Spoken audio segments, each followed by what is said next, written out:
Hello and welcome to Nirma Bang, ladies and gentlemen. I'm Hiral Dadia. We have with us Mr. Abhishek Jain, CEO and Managing Director at PPAP Automotive, joining in. Welcome to the show, Abhishek, and a pleasure to speak to you. Abhishek, overall, if you go to see with regards to where business goes, uh, how has the impact of COVID been? How has the business model changed? Because that's something in terms of strategy where everyone was striving as to what would work in these times of COVID. So, if you could just throw some light with regards to the business model and on the business segments of the company. Uh, First of all, good afternoon to you, and thank you for having me on this discussion today. COVID, I think, has brought about a lot of disruptions in in each and every segment of how we used to do business, and as a result, a lot of things till today, even after the first wave, even after the second wave, still are quite impacted because of COVID. For example, the shipping times from abroad, they have become way too long compared to pre-COVID times. Today we are facing, the automotive industry is facing an acute semiconductor shortage, which is primarily due to the lockdown conditions happening abroad in Malaysia. Hmm. So apart from disruptions, I think COVID has again brought back value on the basic necessities of life, and everybody started focusing on what is is valuable to them, and I think people have started appreciating what they have. About the company, our company was basically established in 1978. So we're an old company, and we started doing the automotive parts business around 1986, when the Hmm. first Maruti Suzuki cars were getting produced in the country.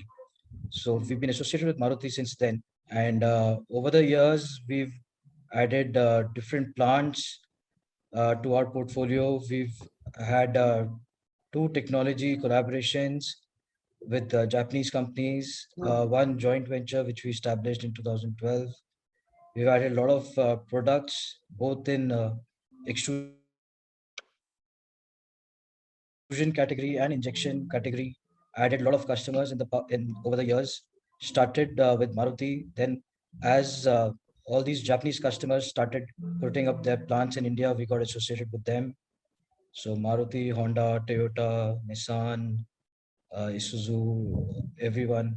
Hmm. And last couple of years, because we've developed our internal design team and development team. So now we can cater to all the other customers as well. So now we've started focusing on European customers and Korean, and of course local customers as well. So we are primarily in the passenger vehicle market, Hmm. and yeah. Right. So, Abhishek, overall, with regards to the semiconductor chip shortage issue that you mentioned, how is the situation now? Situation is still not very clear on what is the final impact going to be. Every company is facing a lot of challenge in Hmm. arranging supply chain, ensuring it's unrestricted supplies of products which use semiconductors. So still there is a lot of gray area in that. Hmm. We still don't have clarity what is the total impact on the industry today. But it surely is a very big cause of concern for the entire industry. Right. So, overall, right now, uh, how do you see the industry growth across OEMs, or how is the aftermarket business doing right now? Uh, so basically, like in the last 1.5 to 2 years, our entire senior leadership team, we decided what should we do in the next 3 years to make the company more stronger than what it is today, and expand the customer portfolio and expand into different markets. So for that reason, we started venturing out into different categories of products. So first segment which we identified was developing an aftermarket for our products. So it's just been about a year or so since we've started this. We established our own subsidiary, which is called Elpis Component and Distributors Private Limited, and that company basically takes care of all the distribution of for aftermarket business. So we're still in a very nascent stage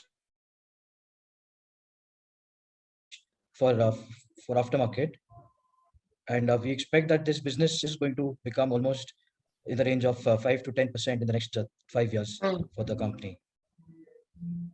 Okay.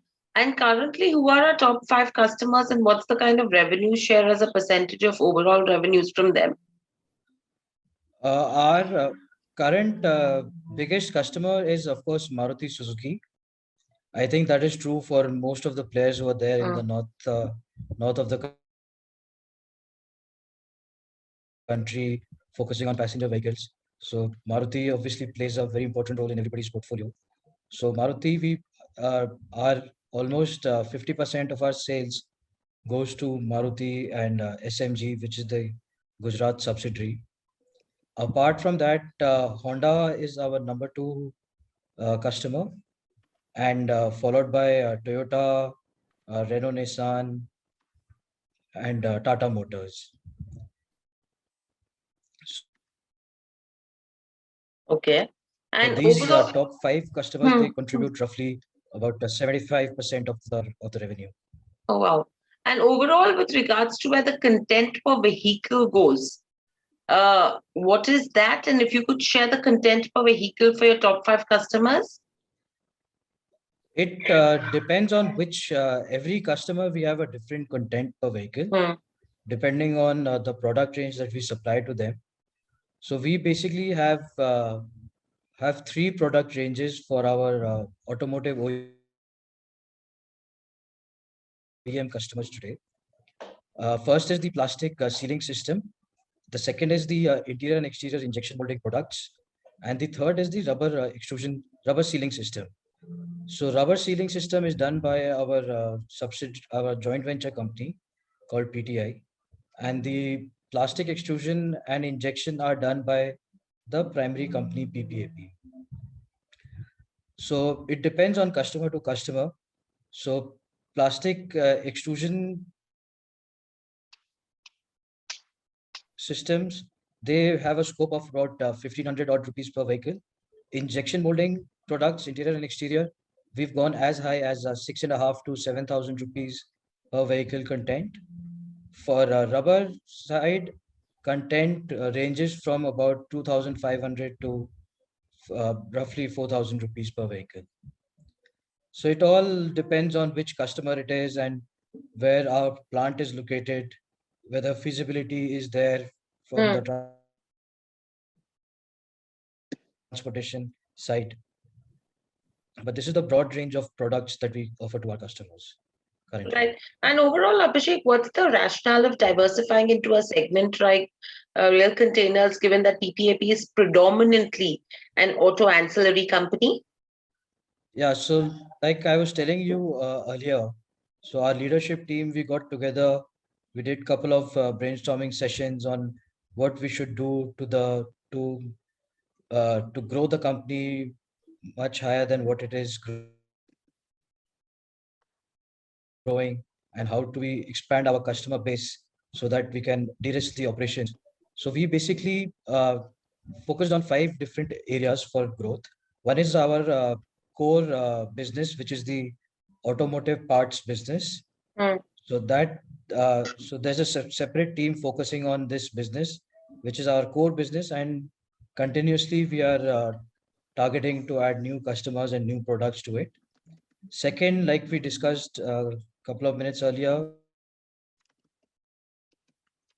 aftermarket. So that is the second focus for us. Third was this pale containers. And pale containers, basically we started, these are basically extensions of the existing capabilities that we have in the company. So our company basically has two basic technologies. One is the extrusion technology and the injection technology. So during these brainstorming sessions, we were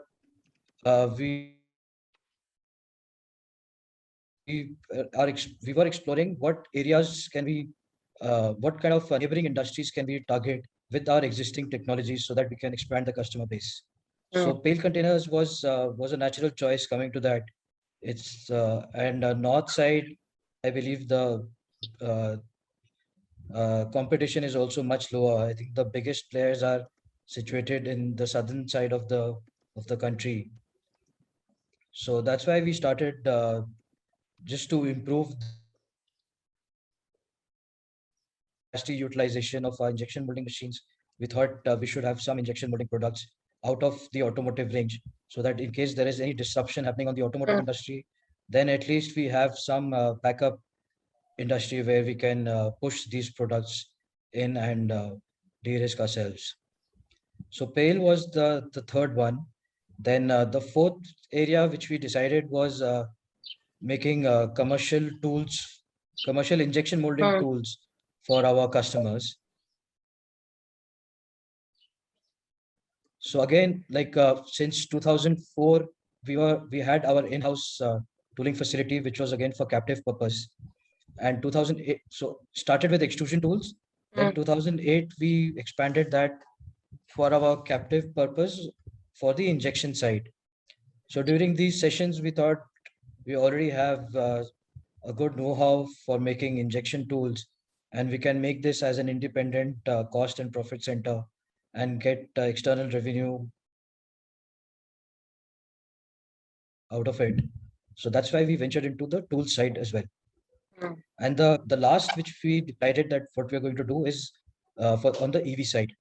So as you know, two-wheeler and three-wheeler EVs are going to be the next big thing. I think 2030, the market estimates are somewhere about 9 or 10 million two-wheelers on the road, which are all going to be electric powered. So it's a huge market opportunity which is going to be there. And so we decided that we are already focusing on passenger vehicles, and this two-wheeler industry is going to become again big. So why not start something on the two-wheeler? And then we started this new subsidiary company called PTech, and we started making some electric vehicle parts for it to complement our existing product range. So even the parts which we make today as part of automotive parts business, those parts are all applicable for the EVs as well.